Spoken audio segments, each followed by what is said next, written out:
Vous êtes-vous déjà demandé quelles sont les entreprises qui ont réalisé les meilleures performances boursières ces 20 dernières années? Eh bien, c'est ce qu'on va voir aujourd'hui et on va s'intéresser aux 20 meilleures entreprises qui ont le mieux performé dans l'indice S&P 500. Alors justement, eh bien, le S&P 500 est l'indice roi de la bourse américaine et pourtant seulement quelques entreprises ont véritablement explosé sur 20 ans et justement aujourd'hui, on va analyser les 20 meilleures actions du S&P 500 entre 2005 et 2024 et d'ailleurs certaines sont des évidences et d'autres vont vous surprendre. Alors justement dans cette vidéo, on va répondre à deux questions. Est-ce que ces performances peuvent-elles se répéter ou est-ce qu'il est trop tard pour investir dans ces entreprises qu'on va voir juste après? D'ailleurs, tu peux me dire juste avant qu'on commence en commentaire, quelle action a selon toi le plus performé sur 20 ans? Est-ce que c'est Apple, Nvidia, Tesla ou une autre? N'hésite pas à me donner ton avis. Alors justement, pour commencer, la première action, c'est Nvidia. C'est la meilleure action qui a bien performé sur 20 ans puisqu'elle a un retour de 39,2% par an.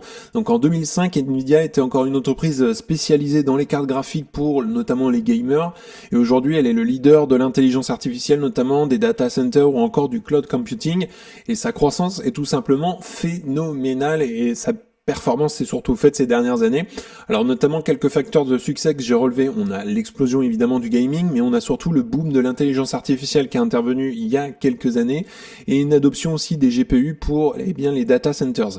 Alors leçon à retenir de cette performance de Nvidia, les entreprises qui innovent et qui surfent évidemment sur des méga tendances peuvent générer des gains colossaux pour les investisseurs à long terme. Donc si on regarde la performance de Nvidia, aujourd'hui le cours de l'action il est à 112 et si tu avais investi en 2005, le cours de l'action était à 18 cents. Donc vraiment, alors après évidemment il y a eu des splits entre temps d'ailleurs, mais la performance entre à peu près 2005 et si on y va jusqu'à aujourd'hui, c'est plus 62 502%, c'est absolument énorme.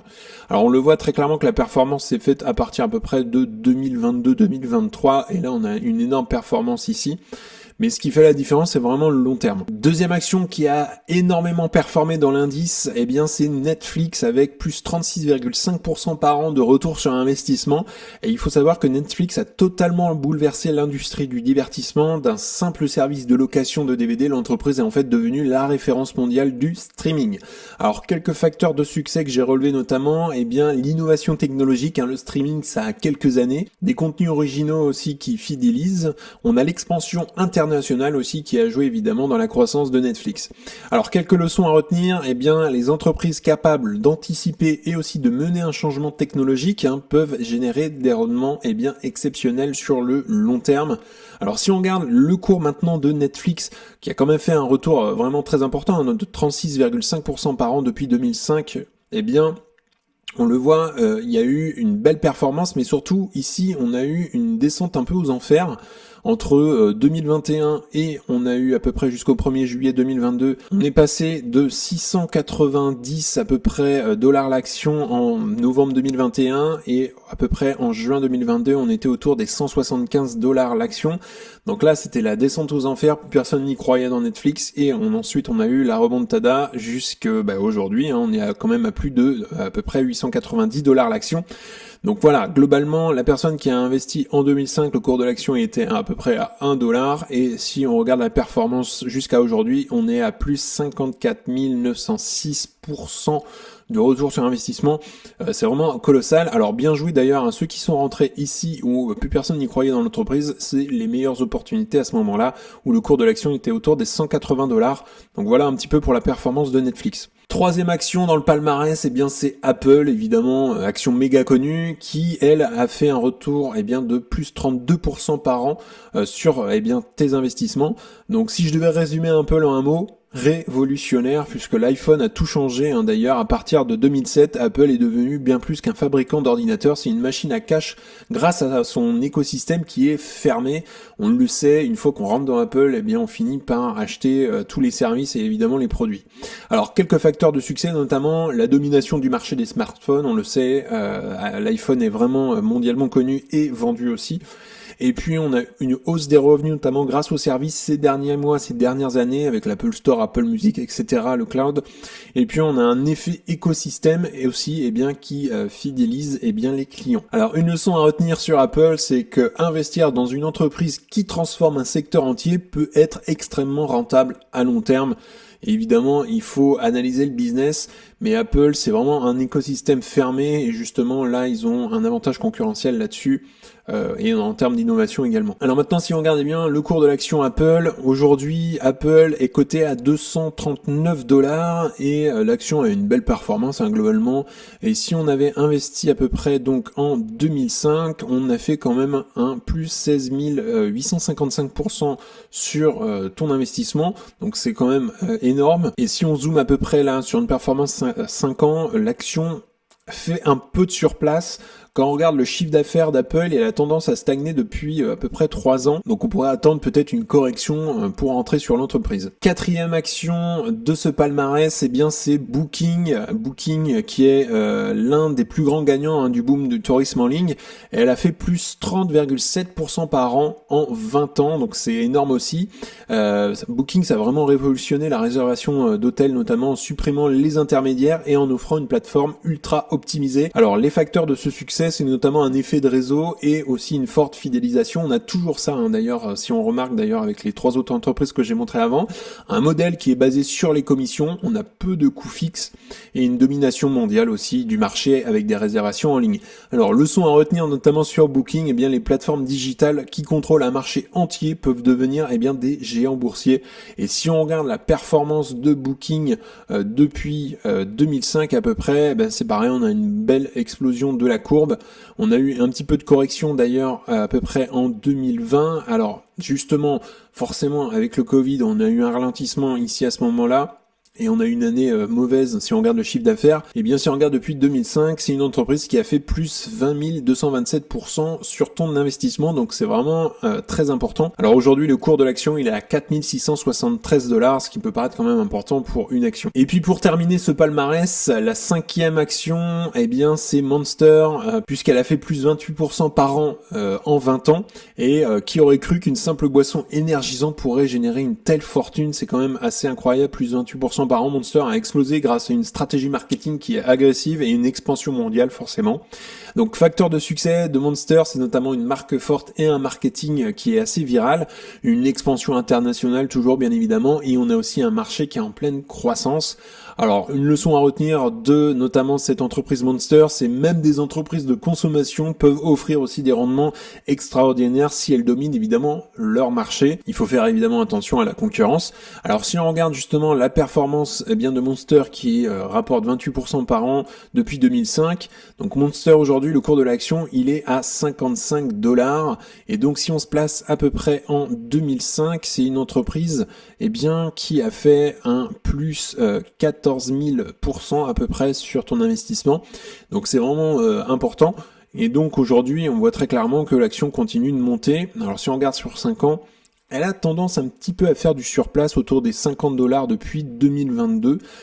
Faudrait creuser évidemment dans les chiffres, voir s'il n'y a pas du ralentissement ou une concurrence qui commence à prendre un peu plus de part de marché. Évidemment, c'est peut-être une bonne entreprise à avoir dans son portefeuille. Après, évidemment, il faut analyser le marché. Je donne pas ici de conseils en investissement. Donc, si on regarde plus précisément la liste du palmarès des 20 meilleures actions, voici le graphique entier des 20 meilleures actions qui ont bien performé dans le S&P 500, qui ont fait plus de 20%. Alors, tout en bas de la liste, on a Alphabet qui a fait du 20% par an entre 2005 et 2024.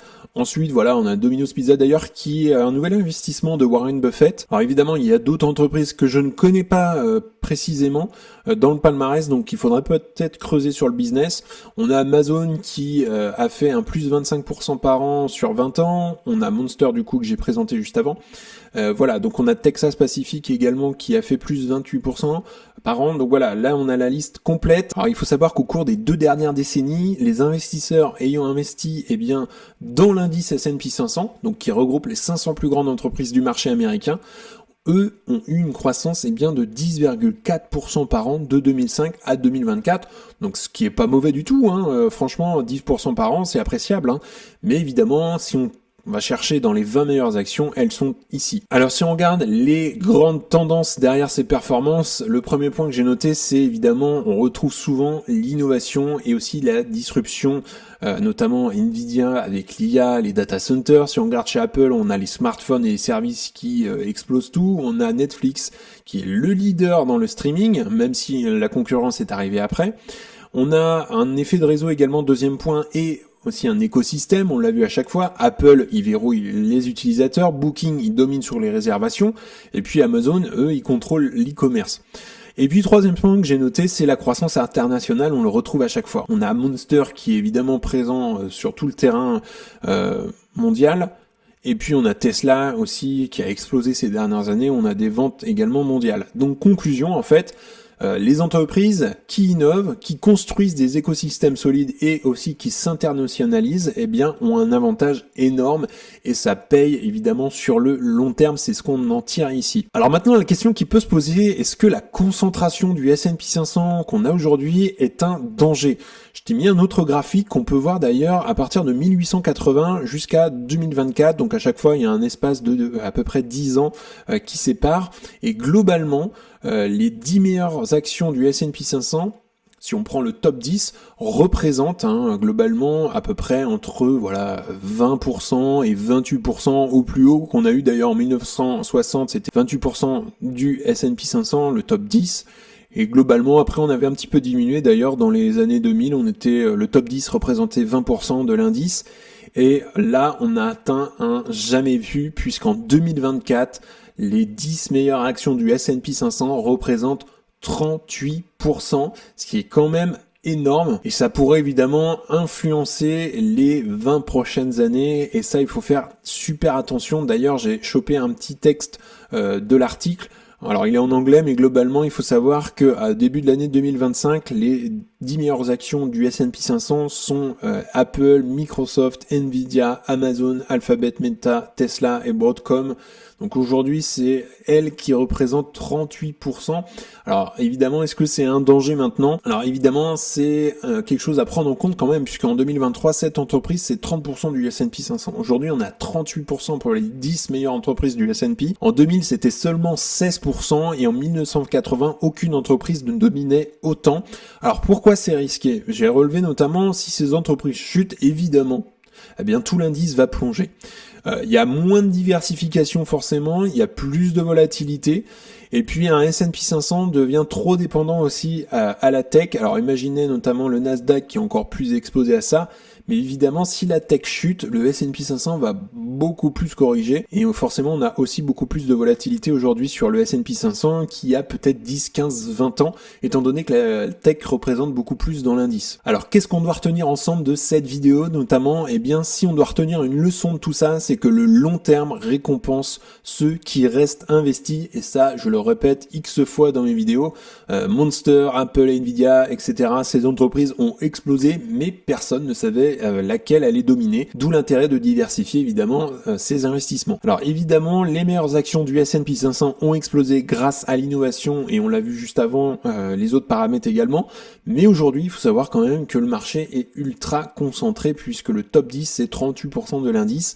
Alors d'ailleurs, tu peux me dire en commentaire, selon toi, quelle est la prochaine entreprise qui va exploser, et puis également, est-ce que la concentration du S&P 500 t'inquiète? Donc n'hésite pas à me donner ton avis sous la vidéo. Alors également, si tu souhaites aller plus loin et que je t'accompagne, eh bien dans le premier lien en description, tu auras accès notamment dans ton espace membre à ma watchlist avec mes objectifs de prix, au best stock, c'est-à-dire les meilleures actions à détenir dans ton portefeuille, un discounted cash flow pour estimer le juste prix à payer, tu auras accès également à une communauté privée d'investisseurs, et le gros plus, en fait, ce sont les appels vidéo avec moi-même pour t'accompagner dans ta stratégie, faire grossir ton patrimoine. On analyse ensemble des actions, ton portefeuille, et évidemment on met en place une stratégie pour faire grossir ton patrimoine. Donc c'est le premier lien en description si tu souhaites nous rejoindre. En tout cas, on en a fini pour aujourd'hui. N'hésite pas à liker la vidéo, à t'abonner, ça fera grandir la communauté et puis ça me soutient. Si tu souhaites regarder une autre vidéo, tu peux cliquer juste ici. En tout cas, je te souhaite une excellente journée et à très bientôt pour une prochaine vidéo. Salut!